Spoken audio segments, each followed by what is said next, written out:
আমি মনে করি ইসলাম যদি স্টেট রিলিজিয়ন হয়েই থাকে আমাদের ধর্মে দেওয়া, তাহলে এই সংবিধানে যেখানে 90% মানুষ মুসলমান, সেখানে আমাদের হযরত মুহাম্মদ সাল্লাল্লাহু আলাইহি ওয়াসাল্লামের নাম থাকবে না, এটা আমি মানসিকভাবে মেনে নিতে পারি না। আমি মনে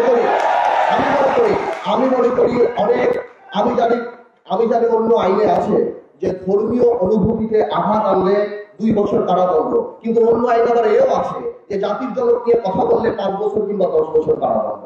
তো সেই ক্ষেত্রে আমি বলতে চাই যে আমার মহানবী হযরত মুহাম্মদ সাল্লাল্লাহু আলাইহি ওয়াসাল্লামের এই নামটা, ওনাকে নিয়ে কটূক্তি করাটা, এই ব্যাপারটা যাতে ডিসকারেজ, এবং এটা করলে কি অপরাধ হতে পারে সেটা গুরুত্ব দেওয়াটা সংবিধানে থাকা উচিত। এতে করে সেকুলারিজম অ্যাটাক হবে না, এতে করে অন্য ধর্মকে ছোট করা হবে না। বিকজ আমরা এই ধারাতেই বলে দিচ্ছি যে কোনো ধর্মকেই আমরা রেসপেক্ট করি এবং সবাই সর্বকর্ম আদায় করতে পারি।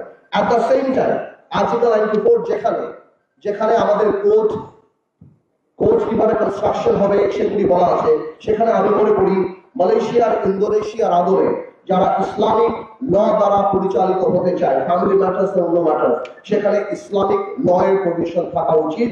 যারা ইসলামিক কোর্টে ইনভোক করবে তাদের যদি, যেমন এখানে সাকসেশনের ম্যাটার থাকতে পারে, উইলের ম্যাটার থাকতে পারে, ফ্যামিলি ম্যাটার্স থাকতে পারে, সম্পত্তি যেটা আপনার সম্পত্তি আইন বলেন বা সেই প্রভিশনগুলি যদি কেউ চায় ইসলামিক ল দ্বারা পরিচালিত হবে, তাহলে ইসলামিক কোর্টের প্রভিশন থাকা উচিত। আমি মনে করি, শোনান একটা কথা বলি, গ্লোবালাইজেশন আর মডার্নাইজেশনের নামে আমরা আমাদের কৃষ্টি, কালচার, ধর্ম থেকে অনেক দূরে সরে যাচ্ছি।